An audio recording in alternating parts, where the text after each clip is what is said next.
Gentleman from Texas is recognized for 4 minutes. Thank you, Mr. Speaker, and I thank the gentleman for yielding me time. Mr. Speaker, when I testified before the Rules Committee yesterday on behalf of Science Committee Republicans, I expressed my frustration with the process that got us here. At nearly 3,000 pages, H.R. 4521 is a partisan package tossed together by Democrat leadership behind closed doors with no Republican input. Probably the only thing they lacked was a cigar smoke. As I stand before you today, Mr. Speaker, my serious concerns with the America Competes Act have only increased. After a backroom process last night, 261 out of the over 600 submitted amendments were made in order, and there seems to be no rhyme or reason why, Mr. Speaker. That's right. This week, we are going to consider 261 amendments to a 3,000-page bill. Frankly, the sheer number of the amendments reflects what happens when rank-and-file members on both sides of the aisle are not given an opportunity to legislate in their respective committees. This is a stark contrast, Mr. Speaker, to the way we do business on the Science Committee.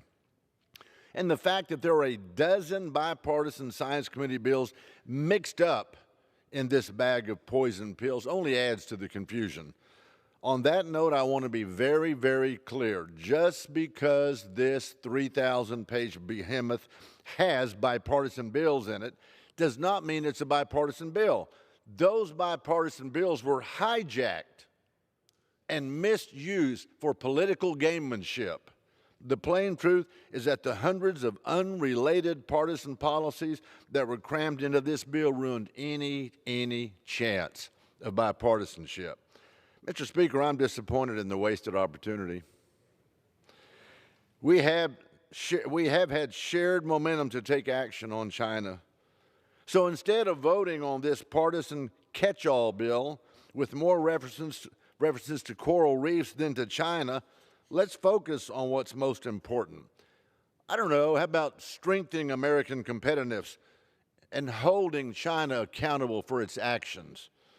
We should get back to prioritizing truly productive, and by that I mean bipartisan, legislation to increase our international competitiveness, like H.R. 3593, the DOE Science for the Future Act, which passed the House last summer with 351 votes, I might add.